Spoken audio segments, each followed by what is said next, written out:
Guys, by back YouTube tayo mga utol. So nandito tayo ngayon sa Kalaw ng Manila na katapat dito sa mismong Jollibee. Itong araw ng Biyernes ay 2022-2025. Lumakas po ang ulan kanina lang ng umaga ng madaling araw. Nakita niyo po kanina na sobrang grabe ang baa. Kanilang lugar dito sa Maynila, dito sa mismong katapat ng Maynila ng Kalaw. So bumala rin po yung mga baa dito, kaya tansa talaga dito, sobrang grabe ang baa. Kaya nandito si Pinayagimat para ano yung mga gamit. Ayan si Pinayagimat, gumagawa po ng mga bao, libon, yan mga one eye. So yun, kakatapos na lang namin maghintay na yun ng bumama yung mapaw ng tubig. Nakita doon naman po, ayan, mas lalo na siya naging malawak yung daan. Pero ano pa rin yan siguro, ipapalitan na rin niya sa DB Patrol, MSCMN, GMA, yan, ipapalitan yan sa mga palabas yan, mga nagbabalita talaga tungkol sa mga Metro Manila ng baa ngayong araw na to.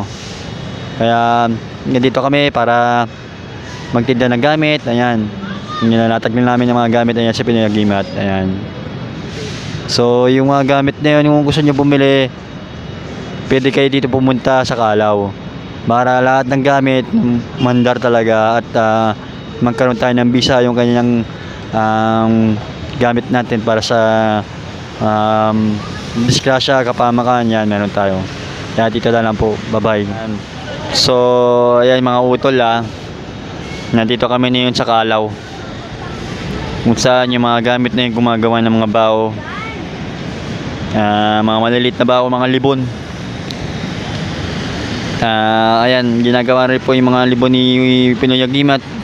Itong krisis itong Biyernes ng araw na to, 2022-2025. Meron tayong mga bagong bao, ayan, libon maliit. Ayan, tapos pakita nyo naman po ang kanilang baa, baa nila. Ayan, mismo maapaw yan. So sobrang apaw ng baa niyan kaninang umaga lang. Ayan, sobrang hanggang ita ang baa na yun. Abot talaga. Pero na yun, bumaba na siya sa sobrang baa. Pero okay na rin, malawak pa rin ang namin dito sa Kalaw. Ayan, yung mga gamit tayo. Gumagawa si Pinayagimat na yun, mga gamit pa sa mga pangontra kulang para paripat ang isupa. Ayan, meron dito tayong one eye, yan, meron tayo yan. Dito na po siya dito kasi maraming kalikasan to. Ayan, pero kung gusto nyo pumunta kayo dito. Ayan, marami kayong makukuhang gamit. Yun lang. So ayan, ipaparte ko sa iyo yung mga baa. Ayan, yung mismong baa niyan. Yan, grabe ang baa niyan. Kita nyo naman, hindi ba kayo mangingayang sa ganyang baa? Baa pa rin dito sa mismo gilid ng puno na yan. Yan, baa yan. Kanina mabot dyan hanggang kita yan ng baa. Pero na yun, wala na dahil bumaba na yung temperatura ng tubig. Ganyan, okay naman na yun. Ano pa rin yan. Ayun yung na tubig na yun. Yan yung mga daan na yun, bumaba na yung tubig na yun. Yan, so madulas pa rin ang kasada, madulas pa rin yung kanilang dito. Pero awa ng Diyos, nakalitas pa rin kami dito sa Manila. Baa pa rin, started pa rin yung ating baa sa Metro Manila. Ayan,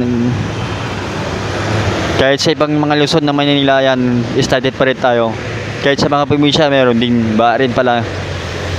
Ayan, yung mga baa talaga, inaabot talaga ng sobrang baa. Kahit kotse, motor, yan. Hindi rin talaga pinalagpas talaga ang ulan. Yung sobrang lakas ng ulan eh. Ba talaga, ano. So, yun lang yung ating advice natin na yun, mga utol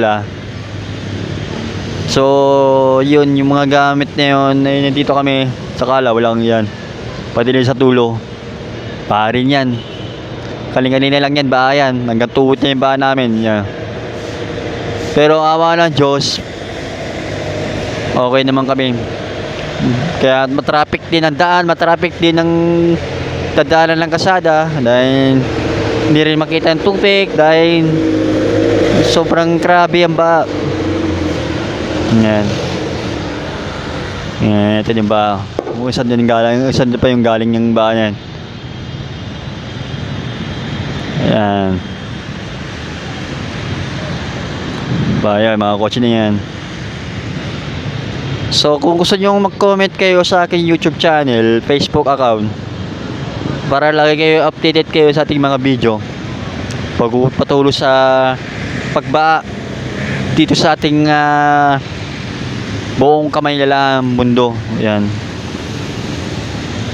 Started po yan ng mga eskwela para pati ang trabaho opisina yan. Naambot din ng ba. Kaya maraming salamat po. God bless po. Ayan.